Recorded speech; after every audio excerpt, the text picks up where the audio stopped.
السلام علیکم ورحمۃ اللہ وبرکاتہ ان الحمد للہ والصلاۃ والسلام علی رسول اللہ وعلی آلہ وصحبہ ومن والا اما بعد۔ حلیت طالب علم کے دروس کا سلسلہ الحمدللہ جاری ہے، اور ہم نے جو پڑھنا ہے آج وہ یہ ہے کہ التلقی عن المبتدع، یعنی اہل البدع سے علم حاصل کرنے کے بارے میں سلف صالحین کا منہج کیا ہے۔ اس کے لیے ہمارے بھائی حسن عمران اس کی قرأ کریں گے۔ جی۔ الحمد للہ وحدہ والصلاة والسلام علی من لا نبی بعدہ، فاعوذ باللہ من الشیطان الرجیم، بسم اللہ الرحمن الرحیم۔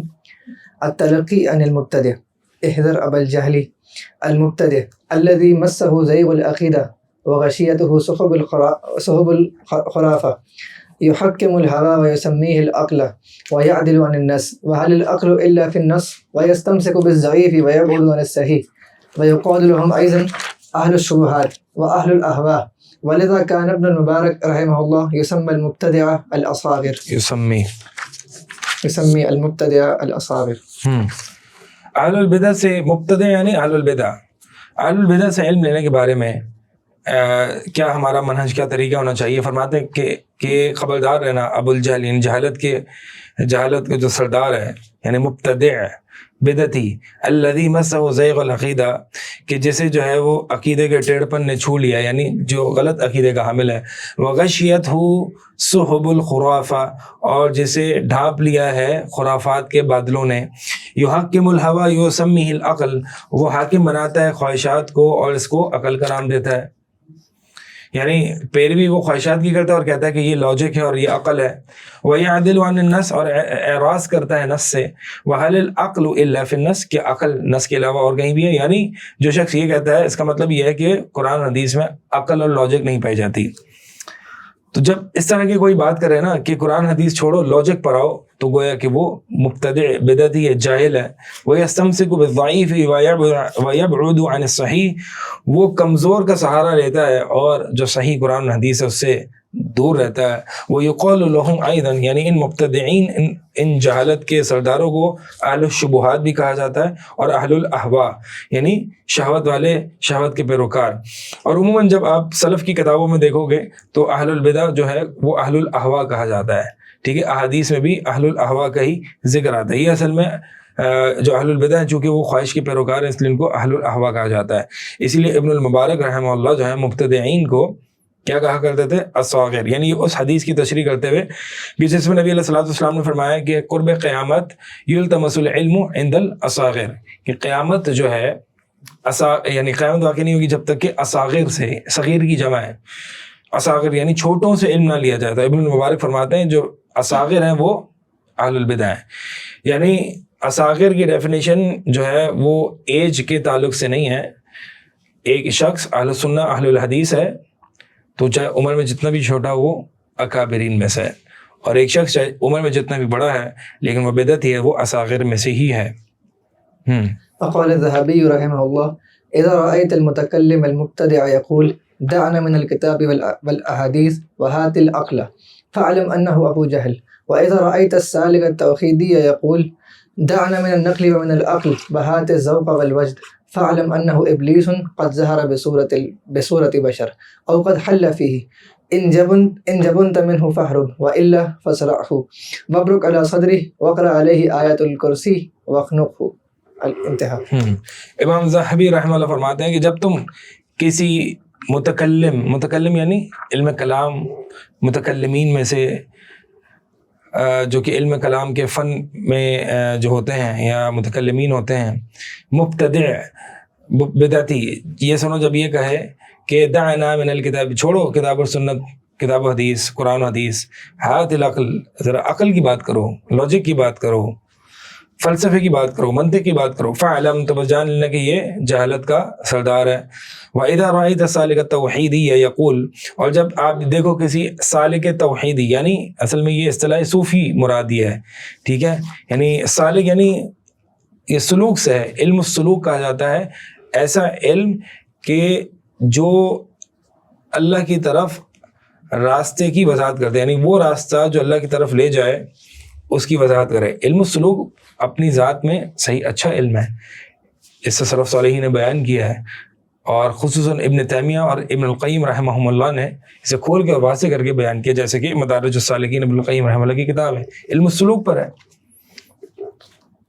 تو اور بھی بہرحال کتابیں ہیں۔ مقصد یہ ہے کہ جب تم یہاں پہ سالک یعنی سالک اللہ، اللہ کی طرف چلنے والا، لیکن یہاں پہ چونکہ یہ ایک عموماً خاص صوفیہ اور یعنی صوفیت پر یہ اطلاق ہوتا ہے، اس لیے بعد مراد یہاں پہ وہ ہیں۔ تو جب تم اس طرح کے صوفی کو کہو، التوحیدی جو کہ وحدت الوجود کے قائل ہیں، یقول دعنا من النقل ومن العقل، وہ کہتے ہیں کہ یہ عقل بھی کوئی چیز نہیں ہے، یہ نقل یعنی قرآن حدیث کی بھی کوئی حیثیت نہیں ہے، بس وحد الذوق والوجد، یہ ذوق اور وجد، یہ کشف، یہ بس یہ عرفان، یہ منازل، بس اس چیز کا جو ہے وہ ہمیں یعنی ایک ایموشنز اور کشف، اس کی ان کی الگ سے ان کا جو ہے وہ ریاضہ یا ایک میتھمیٹکس ہوتی ہے، کہہ لیں الگ سے ایک ٹریننگ ہوتی ہے ان کی۔ فَعْلَمْ أَنَّهُ ابلیس، تو یہ جان لو کہ یہ ابلیس ہے، قد ظہر بصورت البشر، بصورت بشر، کہ یہ ابلیس ہے جو کہ بشر کی صورت میں ظاہر ہوا ہے، یا پھر ابلیس اس کے اندر حلول کر چکا ہے، آ چکا ہے۔ ان جبن تھا منہ فحرب، اور اگر آپ اپنے آپ کو بزدل پاؤ، جبن سے ہے نا، ہم دعا مانگتے ہیں نا اللہم انی اعوذ بک من الجبن، اگر آپ اپنے آپ کو بزدل پاؤ اس سے، یعنی آپ کو لگے کہ آپ اس بدعتی کی بات سنو گے تو متاثر ہو جاؤ گے، تو پھر سے دور بھاگو، یعنی اس سے مناظرے کی طاقت نہیں ہے، اب دور بھاگو، اس سے کوئی مناظرہ کرنا آپ سے فرض نہیں ہے۔ وَإِلَّا، اور نہیں، فَاسْرَعْهُ، تو پچھاڑ دو اسے۔ یہاں پہ بہرحال یہاں جو معنی ذکر کیا جا رہا ہے بظاہر وہ فزیکل سینس میں ہے، یعنی فزیکلی اس کو پچھاڑ دو۔ وَبْرُكْ عَلَى صَدْرِهِ، اور اس کے سینے پر بیٹھ جاؤ، چڑھ بیٹھو اس کے سینے پر۔ وَقْرَأْ عَلَيْهِ آیَتَ الْكُرْسِي، اور آیت کرسی پڑھو۔ وَخْنُقْهُ، اور اس کا گلا گھونٹ دو۔ تو بہرحال میں نے یہ بتانا کہ یہ ان مبتدعین کے بارے میں، ابھی آپ سے بات بھی ہو رہی تھی کہ ان مبتدعین کے بارے میں جب اس طرح کا رویہ عموماً جو ذکر کیا جاتا ہے، ایسا نہیں کہ ہر ایک اہل البدع کے ساتھ اس طرح کا رویہ کیا جائے۔ سبحان اللہ، مجھے کوئی بتا رہا تھا کہ مطلب کسی کی ایک بتا رہا تھا کہ یو کے میں کوئی ایک شخص ہوتے ہیں اور ان کو جو ہے وہ کچھ لوگوں نے خوب مارا۔ اب وہ ہے سلفی اہل الحدیث ہیں وہ شخص جن کو مارا گیا، اور جو مارنے والے ہیں وہ بھی اہل الحدیث فکر سے ہی تعلق رکھتے ہیں، سلفی ہیں۔ تو وہ جو مارنے والے ہیں وہ بڑے سخت قسم کے ہیں، اور فتوے لگانے میں بہت، یعنی تبدیع بدعتی کے فتوے لگانے میں بہت جلدی کرتے ہیں۔ تو وہ جو جس کو مار رہے تھے وہ ویڈیو بنا رہے تھے اور کہہ رہے تھے کہ یہ دیکھو امام احمد نے اور امام زاہبی نے کہا ہے کہ جب بھی بدعتی کو پاؤ ان کا گلا گھونٹ دو، پکڑ لو، تو وہ ویڈیو بنا رہے تھے۔ تو بہرحال یہ اہل العلم کا اگر یہ اقوال ہیں تو ان کو کیسے اپلائی کیا جائے گا، ان کی تطبیق کیا ہے، یہ علماء سے آپ پوچھیں۔ اپنی مرضی سے یہ کتابیں پڑھ کے جو ہے وہ ہر جگہ تطبیق نہ کرتے پڑیں، اور وہ بھی آپ تطبیق کس پہ کر رہے ہیں؟ ایک سلفی بھائی پہ کر رہے ہیں، کہ جس کا اگر کہیں نہ کہیں مثال کے طور پر منہج میں تھوڑی سی اگر کہیں لینینسی ہے، یا اگر وہ اجتہادی مسائل کی بنیاد پر کہیں وہ ایسی جگہ چلا گیا ہے، یا کہیں وہ اس طرح سے آپ کی سوچ سے نہیں ہے، تو پھر آپ جو ہے وہ اس کو مار رہے ہیں، پیٹے اور پھر ویڈیو بنائیں اور کہیں کہ یہ اہل البدع کے بارے میں جو ہے وہ، یعنی آپ اس کو بدعتی قرار دے دیں۔ تو یہ جو ہے نا بڑا ایک مسئلہ ہے، اور اس میں بڑی شدت پائی جاتی ہے۔ اس میں خصوصاً میں کہوں گا کہ جو لوگ سن رہے ہیں، شیخ محسن رباد کا رسالہ ہے رفع اہل السنہ باہل السنہ، وہ پڑھیں، کیونکہ یہ سعودی میں بھی بڑے مسائل ہیں۔ الحمدللہ پاکستان میں تو اتنے اس طرح کے نہیں ہیں، یعنی فتنہ تبدیع ہے کہ ہر بات، چھوٹی چھوٹی بات پر جو ہے وہ سلفیت سے یا اہل الحدیث سے ان کو خارج کر دینا۔ یہ پڑھیں تو اس سے جو ہے وہ آپ دیکھیں بڑے علماء کا، کبار مشائخ کا یہ طور طریقہ رہا ہی نہیں ہے۔ اس طرح سے وہ کرتے ہیں کیا؟ اس طرح سے تبدیع اور فتوے لگانا اور یہاں کی بات وہاں، تو پھر اس میں زیادہ تر جو عموماً جو انوالوڈ ہوتے ہیں وہ نوجوان ہوتے ہیں جو جن کا علم اتنا پختہ نہیں ہوتا۔ بہرحال مقصد بتانا یہ ہے کہ اس کی ایک خاص وہ ہوتی ہے، یعنی یہ تب ہوتا ہے کہ جب اہل السنہ غالب ہوتے ہیں، اور یہ بدعتی بھی ایک غالی قسم کے بدعتی ہوتا ہے۔ دیکھیں ایک اصول سمجھو، اور وہ یہ ہے کہ جب ہم چاہے وہ اصول السنہ ہو، چاہے وہ صریح السنہ ہو، چاہے وہ کتاب الشریعہ ہو، جتنی بھی جو متقدمین کی عقائد کی کتب ہیں جس میں اہل البدع کے ساتھ جو ہے وہ تعامل کا ذکر ہے، وہاں پہ آپ اہل السنہ کے عقائد میں یہ بات پائیں گے کہ کہیں کہیں اہل البدع کے ساتھ کافی سختی اپنائی گئی، جیسے کہ یہاں پہ۔ اب ان زمانے میں، سلف کے زمانے میں اہل البدع کون ہوتے تھے؟ سوال یہ ہے، جو رؤوس البدع ہے نا ان کے زمانے میں، کیونکہ رد انہی کا زیادہ کرتا تھا، اور رؤوس البدع بعض جگہ 5 ہے، بعض جگہ 4 ہیں۔ 5 جہمیہ، قدریہ، جبریہ، قدریہ، مرجیہ، خوارج، شیعہ، یہ 5 ہو گئے۔ اور بعض اہل علم نے جو ہے وہ جہمیہ کی تکفیر کی ہے اور ان کو امت مسلمہ میں شامل نہیں کیا، تو کہا کہ 4 ہیں۔ غالباً شاید عبداللہ بن مبارک رحمہ اللہ کا ہے، ان کو مسلمان نہیں سمجھتے، تو کہتے ہیں کہ رؤوس البدع 4 ہیں، یعنی اس امت کے جو کلمہ گو مسلمان جو کہ اہل البدع میں سے، وہ 4 بدعتی کے دروازے ہیں، اور پھر اس کی شاخیں بنتی ہیں اور وہ جو ہے وہ 72 فرقے بنتے ہیں، ٹھیک ہے۔ تو یہ اصل میں جو اہل السنہ کی جو شدید قسم کی سختی ہے اس کا ایک مقام ہے، اور یہ آئے گا انشاءاللہ آگے۔ مصنف رحمہ اللہ جو ہے وہ خود ہی، اور شیخ محمد صالح العثیمین بھی جو ہے وہ اس کی شرح بیان کریں گے، تو انشاءاللہ مزید وہاں پہ میں آپ کو بتا دوں گا کہ اس کا حالات کو دیکھا جائے، سچویشن کا دیکھا جائے، اور میں یہ نہیں کہہ رہا کہ ان کے ساتھ مل کے دین کا کام کیا جائے، لیکن یہ جو اس طرح کی سختی ہے اس کا ایک خاص مقام ہوتا ہے، اس کی ایک خاص اپلیکیشن ہوتی ہے۔ اب ابن تیمیہ رحمہ اللہ سب سے بہترین شخصیت ہیں کہ جنہوں نے سلف کے ان اصولوں کو اپلائی کیا ہے، اور آپ دیکھیں امام ابن تیمیہ رحمہ اللہ نے روافض پر بھی رد کیا ہے، فلاسفہ پر کیا ہے، اشاعرہ پر کیا ہے، ماتریدیہ پر کیا ہے، ہر باطل فرقہ جو ہے وہ ان پر رد کیا ہے، لیکن ان کا رد کرنے کا طریقہ دیکھیں، ان کا انداز دیکھیں، ان کا اسلوب دیکھیں، ان کا اہل البدع کے ساتھ تعامل دیکھیں، ٹھیک ہے۔ تو یہ امام ابن تیمیہ رحمہ اللہ جو ہے وہ ان فتنوں کے زمانوں میں اہل السنہ کے اصول کی اپلیکیشن بیان کرتے ہیں، لہٰذا ہمیں امام ابن تیمیہ رحمہ اللہ کے جو اہل البدع کے ساتھ جو تعامل ہے وہ دیکھنا چاہیے، کہ مثال کے طور پر رد کریں گے، موقع آئے گا تو رد بھی کریں گے، تنقید بھی کریں گے، اصلاح بھی کریں گے، اور خوب رد کریں گے، خوب حق کو بیان کریں گے، اور خوب ان کی باطل ان کو ایکسپوز کریں گے۔ لیکن جب ان میں سے یعنی ان کی ہدایت کے طلبگار بھی ہوں گے، غالباً شاید امام ابن القیم رحمہ اللہ کے پاس ایک موقع پر آئے اور بڑا خوش ہو کے آئے کہ گڈ نیوز دے کے، گڈ نیوز لینے کے لیے، کہ آپ گڈ نیوز اور گلیڈ ٹائڈنگز، آپ کا جو بہت زیادہ رد کیا کرتا تھا، آپ کی جو سب سے زیادہ مخالف تھا، وہ قبر پرست یا وہ ایک بدعتی، وہ اس کی ڈیتھ ہو گئی آج۔ تو امام ابن تیمیہ رحمہ اللہ خبر کو سن کے بہت ان کو افسوس ہوا کہ یہ تو مجھے خوشخبری دے رہے ہو، چلاؤ مجھے ان کا گھر دکھاؤ۔ گھر دکھایا اور ان کی وائف کو اور بچوں کو سپورٹ آفر کی کہ آپ کے لیے کچھ بھی میں سپورٹ کر سکتا ہوں فائنینشلی اس طریقے سے، تو آپ مجھے یاد رکھیے گا۔ یعنی آپ دیکھیں کہ ایک تعلق ایسا ہو کہ آپ ان کی اصلاح کریں، ٹھیک ہے۔ اور مثال کے طور پر آپ دیکھیں امام ابن تیمیہ رحمہ اللہ نے الرد علی البکری لکھی، اور بکری جو ہے وہ قبر پرست، غالی، صوفی اور استغاثہ بغیر اللہ وغیرہ کا قائل۔ ابن تیمیہ رحمہ اللہ نے کھلم کھلا ان کا رد کیا، ضال مدل، لیکن تکفیر نہیں کی۔ حتیٰ کہ ایک موقع پر مطلب ابن تیمیہ ظاہر سی بات ہے سب سے زیادہ اہل البدع کے مخالف تھے، اور اہل البدع سب سے زیادہ ان کو ناپسند کرتے تھے، حالانکہ پٹواتے تھے اہل البدع۔ ابن تیمیہ رحمہ اللہ کو موقع ملتا تو کئی جگہ مارا بھی ہے، لیکن پھر وہی جب سلطان اور کورٹ میں ان کا کیس لایا گیا، ایک موقع ایسا آیا کہ جہاں پہ ابن تیمیہ رحمہ اللہ کو اپر ہینڈ حاصل تھا اور ان اہل البدع کو جو ہے وہ لوور ہینڈ حاصل تھا، اور وہ سلطان ان کو قتل کرنے جا رہا ہے یا جیل میں قید کرنے جا رہے، تو امام ابن تیمیہ فرماتے ہیں کہ میرا حق میں نے ان کو معاف کر دیا۔ تو آپ دیکھیں یہ منہج ابن تیمیہ رحمہ اللہ کا۔ تو ان سے علم حاصل نہیں کیا جائے گا۔ کچھ صورتحال ہے جہاں پہ انشاءاللہ آگے بات ہوگی، اسی اس پہ منہج بیان کیا جائے گا، رد کیا جائے گا، ان کی غلطیوں کو، ان کی بدعات کو کھلے عام بیان کیا جائے گا، اس میں کوئی مداہنت، کوئی تساہل، کوئی لینینسی نہیں ہونی چاہیے گی۔ لیکن آپ جو ہے وہ فتوے جھاڑنے اور جہنم میں لوگوں کو پہنچانے تو نہیں ہے نا، آپ چاہتے ہیں آپ کی کہ وہ دین کی طرف آئیں۔ تو یہ پورا ایک عمومی طریقہ ہے جو کہ انسان کو ذہن نشین کرنا چاہیے۔ تو مقصد یہ ہے کہ جہاں پہ اس طرح کی بات آتی ہے تو یہ سلف صالحین کے جو کلام میں جو اس طرح کی بات آتی ہے وہ رؤوس البدع ہے۔ آپ ہر بدعتی کو ایک لائن میں کھڑا کر دو، یہ حق اور عدل نہیں ہے۔ بلکہ ہم تو کافروں کو ایک لائن میں نہیں کھڑا کرتے, ایک صف میں ہم کافروں کو بھی کھڑا نہیں کرتے.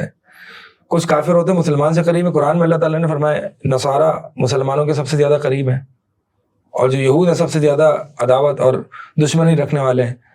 لیسوا سوا, سب ایک نہیں ہیں. کچھ یہود میں سے ایسے ہیں کہ جو اللہ تعالیٰ کے لیے قیام کرتے ہیں اور یعنی ایمان لاتے ہیں اور اسلام لے آتے ہیں. تو اللہ تعالیٰ نے عدل دے کے کفار کے ساتھ بھی کیسا قائم رکھا ہے کہ کفار کو بھی ایک صف میں کھڑا نہیں کیا. ٹھیک ہے, تو جب کفار کو ہم ایک صف میں کھڑا نہیں کرتے اور ہمارا تعامل ہر کافر کے ساتھ ایک نہیں ہے, تو بدعتیوں کے ساتھ ہم کیا ایک جہمیہ اور ایک اشاعرہ کیا دونوں کے ساتھ ہمارا تعامل برابر رہے گا؟ کیا ایک اخوان المسلمین میں سے اور ایک رافضی ہے, کیا ہمارا دونوں کے ساتھ تعامل برابر رہے گا؟ نہیں, یہ سلف کا طریقہ نہیں ہے. تو لہٰذا مصلحت اور مفسدہ یہ ساری چیزیں بڑے علماء کی رہنمائی میں یہ ساری چیزیں دیکھنی چاہیے, اور افراط و تفریط سے بس بچنا چاہیے. ایک طرف ایکسٹریم یہ ہے کہ بہت زیادہ اہل البدع کے معاملے میں لینینسی ہے کہ جی کوئی مسئلہ نہیں ہے, لائنز ہی مٹا دی جائیں, اہل الحدیث کون ہوتے ہیں یہی نہیں پتہ, منہج کی وضاحت ہی نہیں کی جائے, اہل البدع پر رد ہی نہیں کیا جائے, ان کی تنقید اور اصلاح نہیں کی جائے. اور ایک مقام ایسا ہے, ایک ایکسٹریم ایسی ہے کہ بھائی اہل البدع کفار سے بھی بدتر ہیں, ان کے ساتھ کسی طرح کا تعامل ہی نہیں کیا جائے, یہ ایک الگ ایکسٹریم ہے.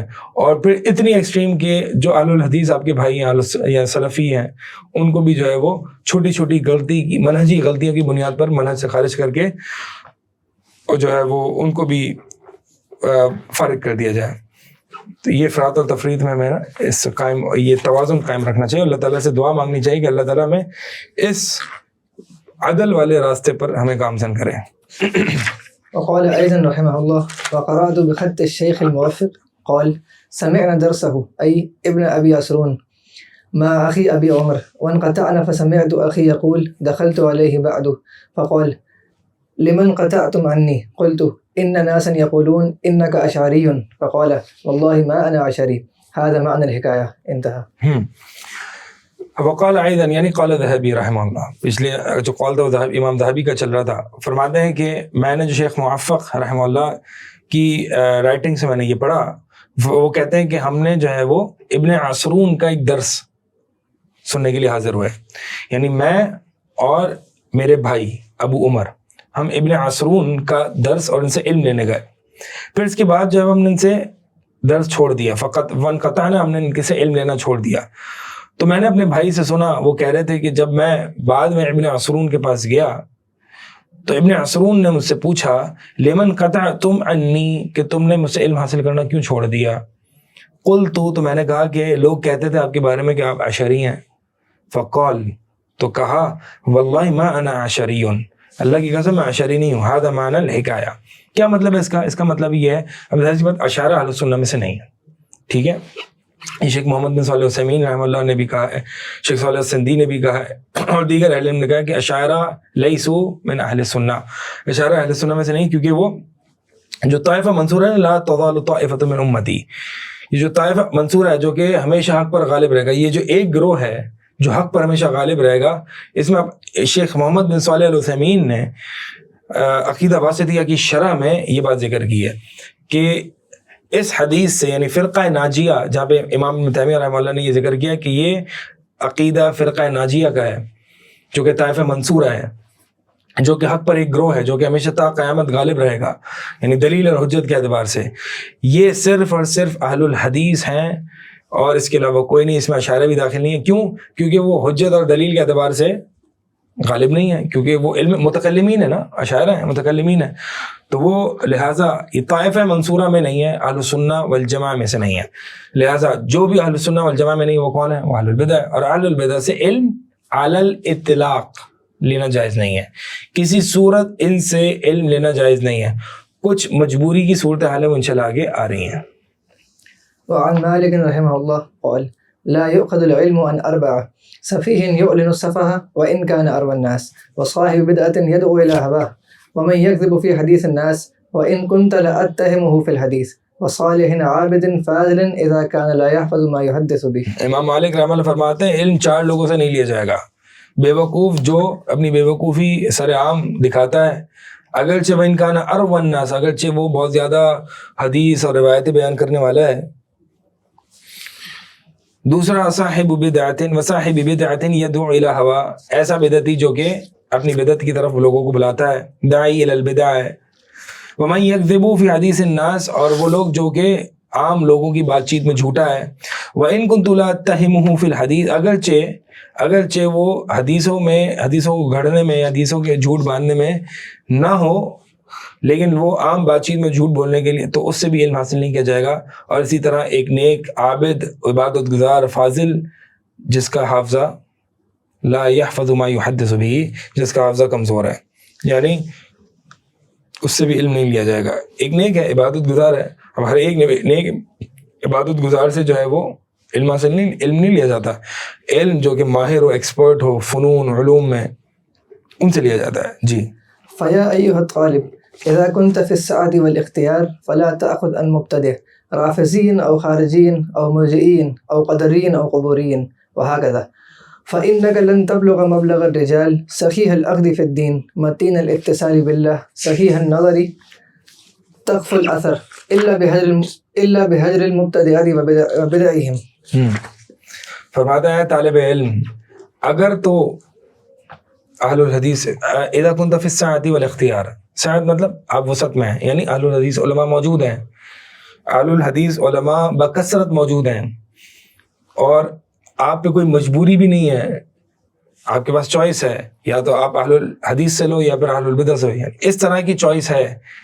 اور آپ کے پاس سوشل میڈیا پہ بھی اہل الحدیث سلفی علماء موجود ہیں، یعنی اس طرح کی وسعت میں، تو فلا تاخذ عن مبتدع، تو اس صورت میں کسی صورت آپ کے لیے جائز نہیں ہے کہ آپ بدعتی سے علم لو، اب چاہے وہ بدعتی رافضی ہو، خارجی ہو، مرجئ ہو، قدری ہو، قبوری ہو، وہکذا.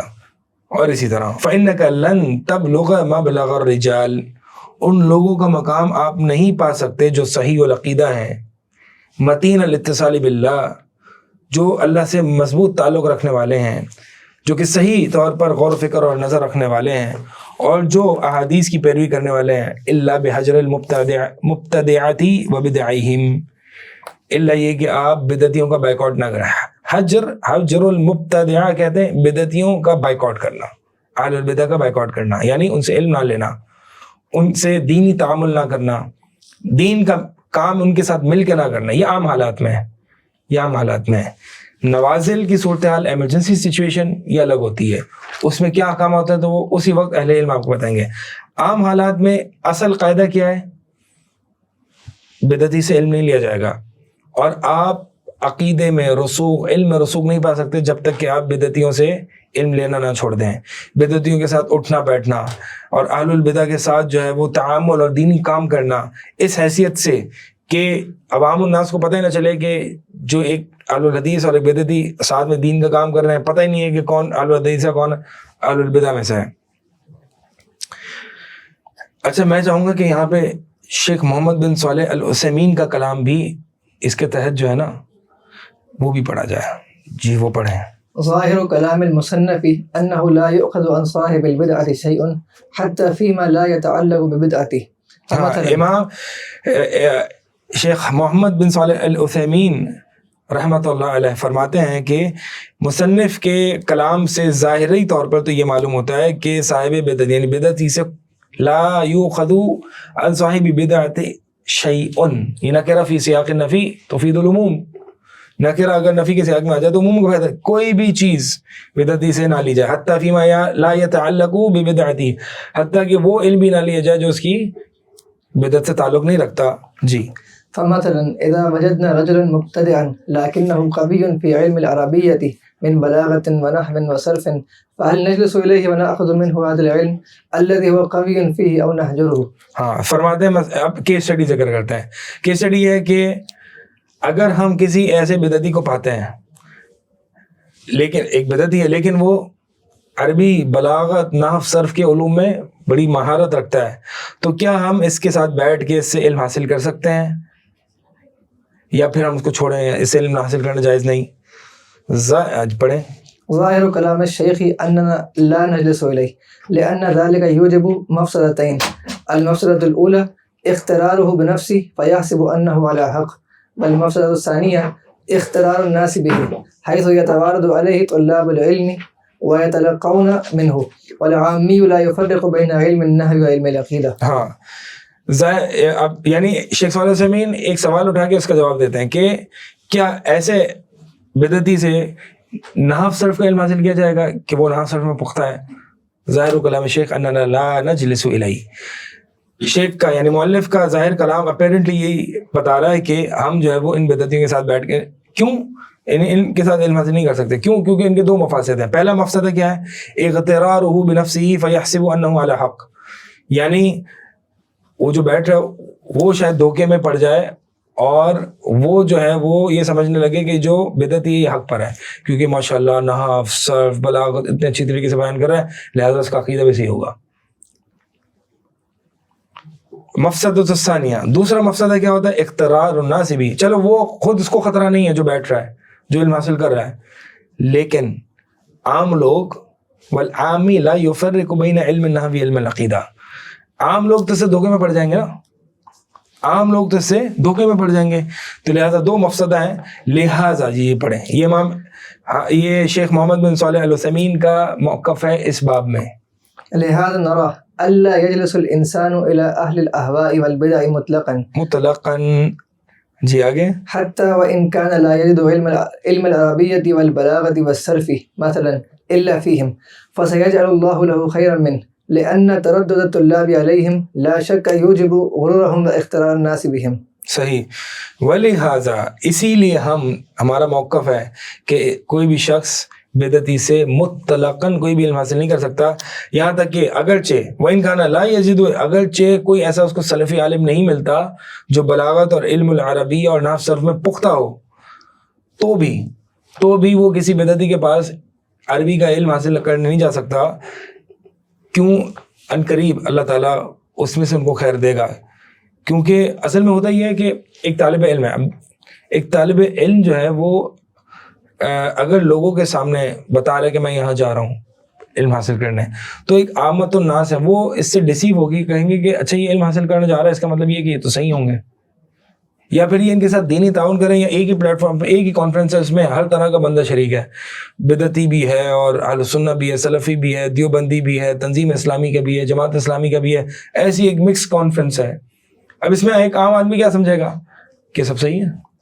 ہاں اگر آپ کو جانا ہے وہاں پہ حق بیان کریں، منہج بیان کریں، اگر آپ وہاں پہ اس طرح جا رہے ہیں منہج بیان کریں، حق بیان کریں، اور لوگوں کو ان کلیئرٹی پہ نہ رکھیں کہ جی جہاں پہ لائنز جو ہیں وہ ڈیمنش ہو جائیں کہ لوگ یہ سمجھیں گے یہ سب ایک ہی ہیں. نہیں، آپ سب سے الگ ہیں، آپ حق بیان کر کے ہیں. مثال کے طور پر اگر کوئی قبر پرست ہے، کوئی اپنے پلیٹ فارم پہ ایک سلفی عالم دین کو بلانا چاہتا ہے تو کیوں نہیں جائے گا وہاں پہ حق بیان کرے؟ وہاں پہ جا کے ان کی ہاں میں ہاں ملا یہ خطرناک ہے، تو وہاں پہ جائے اور حق بیان کر کے آ جائے. ہم تو کفار کے پلیٹ فارم پہ بھی جائیں اور حق بیان کریں، اگر حق بیان کر سکتے ہیں تو جائیں ورنہ نہ جائیں. تو لہٰذا حق بیان کرنے کے لیے جانا اور ہے اور مل کے کام کرنا اور ہے. جو ہمارے یہاں جو لینینسی اور تساہل ہے وہ مل کے کام کرنے والی ہے، مل کے کام نہیں کرنا. کسی اور کے پلیٹ فارم پہ، کسی بدعتی کے پلیٹ فارم پہ جانا ہے تو حق بیان کرنے کے لیے جائیں، مل کے کام کرنے کے لیے نہ جائیں. وهنا مسألة هل يجوز تلقي القرآن عند معلم مبتدئ؟ ٹھیک ہے، یہاں سے بس باقی اب متن پر آ جائیں، باقی جو ہے وہ. فقد كان السلف رحمهم الله تعالى يحتسبون الاستخفاف بهم وتحقيرهم ورفض المبتدئ وبدعته، ويحذرون من مخالطتهم ومشاورتهم ومواكلتهم، فلا تتوارى نار سني ومبتدع.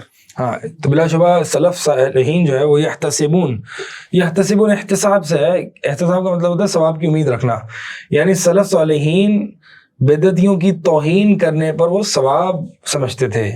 وہ تحقیر، ہم ان کو تحقیر کرنے کی بھی ثواب سے، یعنی ان کو ایکسپوز کرنا.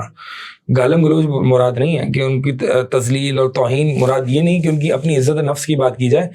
یہاں پہ استغفاف اور توہین کی مراد یہ ہے کہ ان کو ایکسپوز کیا جائے، ان کے راز فاش کیے جائیں، ان کی جو چھپی تقیہ یا چھپی باتیں ان کو منظر عام پہ لایا جائے اور بتایا جائے. یہ توہین ہے. یہ توہین نہیں ہے کہ مطلب اس کی پرسنل لائف کو لے کے جو ہے وہ اس کو گالم گلوچ اور برے الفاظ کہے جائیں. یہ ایک عالم دین کی جو ہے وہ شان شوکت نہیں ہے.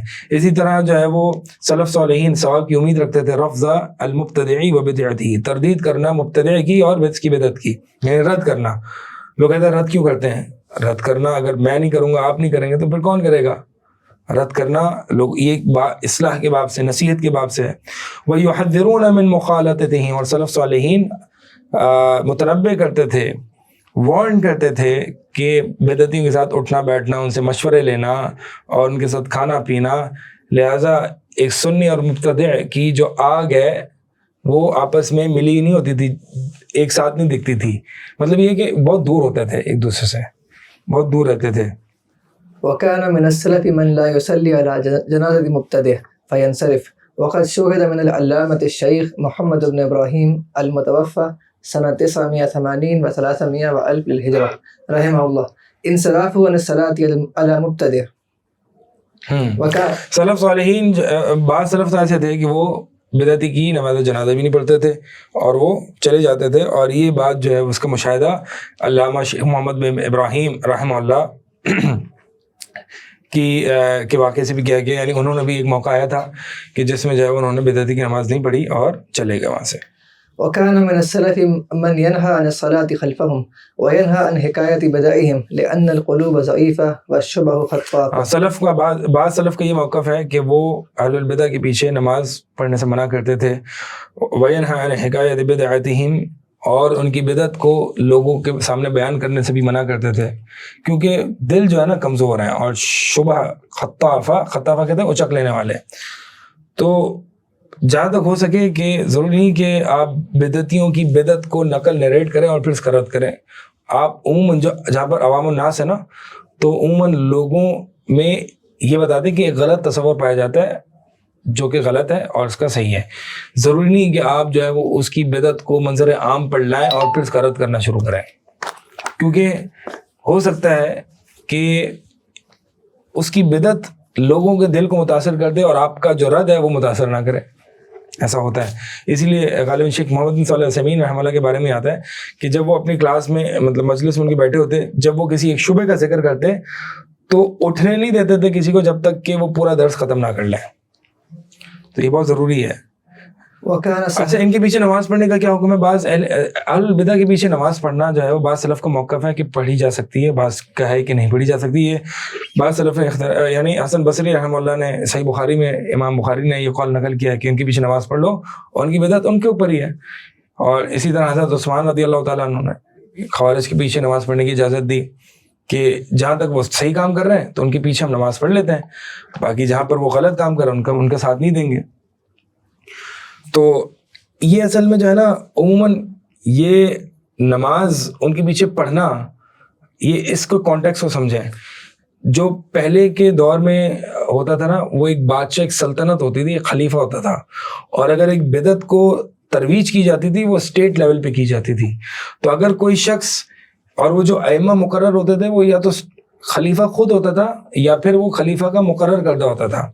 اگر خلیفہ کو پتہ چلے کہ فلاں شخص ہمارے مقرر کردہ امام کے پیچھے نماز نہیں پڑھ رہا، اس کا مطلب یہ خارجی تکفیری ہے، لہٰذا اس کو پکڑ لیتے تھے.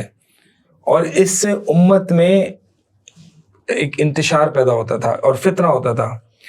تو سلف صالحین جو ہے وہ جہاں بھی یہ کہتے تھے کہ ان کے پیچھے نماز پڑھ لی جائے، وہ اس مفسدے کو ذہن میں رکھتے ہوئے، ٹھیک ہے، کہ اس سے امت نہ ٹوٹے اور اس سے جو ہے وہ حاکم وقت کے خلاف کوئی خروج اور بغاوت کا. پھر ایسا ہوگا کہ مثال کے طور پر حاکم وقت کے پیچھے نماز نہیں پڑھی جا رہی ہے، ایک انتشار ہوگا. لیکن آج جو ہم جس جمہوریت کے دور میں رہ رہے ہیں، نہ حاکم کو نماز کی پرواہ ہے، نہ اس کو ائمہ مقرر کرنے کی پرواہ ہے.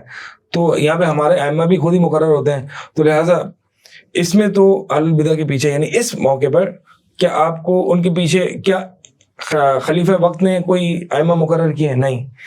تو اس صورتحال میں جو ہے وہ ان کے پیچھے نماز نہ پڑھیں، اہل البدع کے پیچھے نماز نہ پڑھیں، کیونکہ اس سے یہ ہوگا کہ جو اہل الحدیث کی مساجد ہیں وہ ویران ہوں گی، اور ان کو آباد کریں، اور جو اہل السنہ و اہل التوحید ہیں ان کے پیچھے نماز پڑھیں.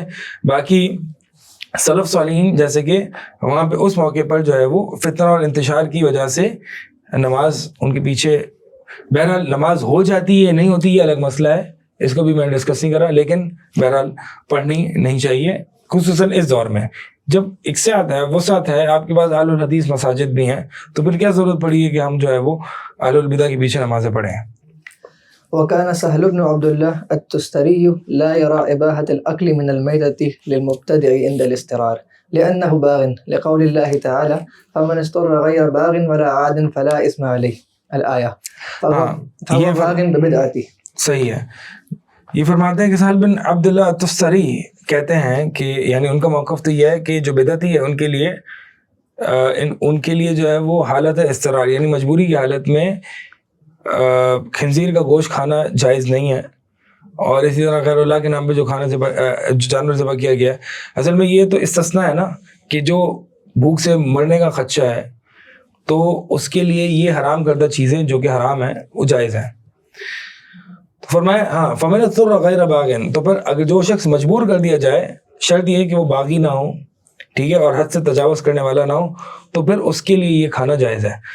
تو فرماتے ہیں کہ مبتدع وہ باغی ہے, لہذا مبتدع اگر وہ مر بھی رہا ہے تو پھر اس کے لیے میتہ کھانا جائز نہیں ہے کیونکہ وہ باغی ہے.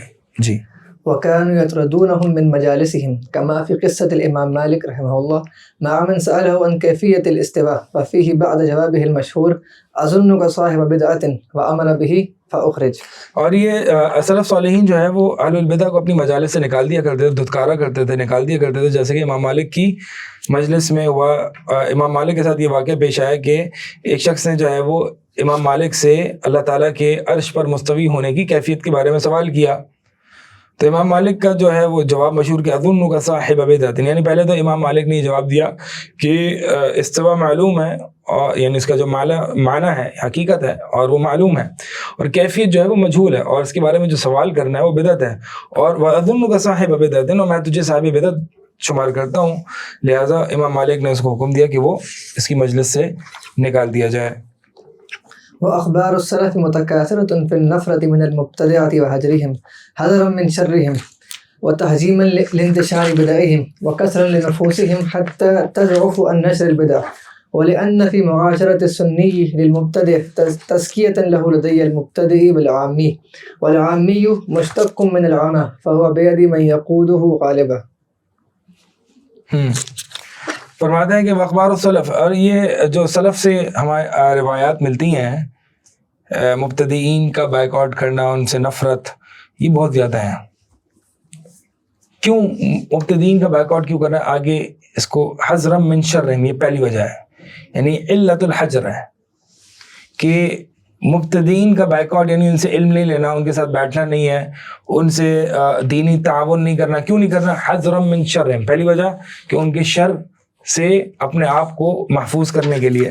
دوسرا وَتَحْجِيمًا لِانْتِشَارِ بِدْعَاتِهِمْ, اور ان کی بدعت کے انتشار کو لگام دینے کے لیے, کیونکہ اگر ہم ان کے ساتھ دینی تعاون کریں گے تو ان کی بدعت اور منتشر ہوگی, تو لگام دینا ان کی بدعت کو. تیسرا وَكَسْرًا لِنُفُوسِهِمْ, اور ان کی دل شکنی ہو, ان کو پست ہمت کرنے کے لیے. اگر آپ ان کے ساتھ دیں گے تو ان کی اور سپورٹ ملے گی. حتیٰ تضعف عن نشر البدع, یہاں تک کہ وہ بدعت کو نشر کرنے میں ضعیف ہو جائیں, کمزور پڑ جائیں. وَلِأَنَّ فِي, اور یہ چوتھی علت, وَلِأَنَّ فِي مُعَاشَرَةِ السُّنِّيِّ لِلْمُبْتَدِعِ تَزْكِيَةً لَهُ لَدَيِّ الْمُبْتَدِعِينَ وَالْعَامِّينَ, بہت امپورٹنٹ پوائنٹ ہے. کیونکہ, اور یہ ہم بدعتیوں کا بیک آؤٹ اس لیے بھی کرتے ہیں کیونکہ ایک سنی اور ایک مبتدع کی آپس میں ملاقات, ان کا آپس میں دینی تعاون, یہ ایک طریقے کا سرٹیفکیٹ آف تزکیہ ہے. کس کو؟ بدعتی کو. تزکیۃ لہ لدی المبتدی, اچھا یہ سرٹیفکیٹ آف تزکیہ ہے جو کہ مبتدی کو دیا جا رہا ہے. کن کے لوگوں کے لیے؟ یعنی یہ ایک عامی اور ایک جو ابتدائی طالب علم ہے, مثال کے طور پہ ایک عامی ہے اور وہ اپنے ایک بڑے اہل حدیث عالم دین کو دیکھے گا کہ وہ بدعتی کے ساتھ جو ہے وہ دین کا کام مل کے کر رہا ہے.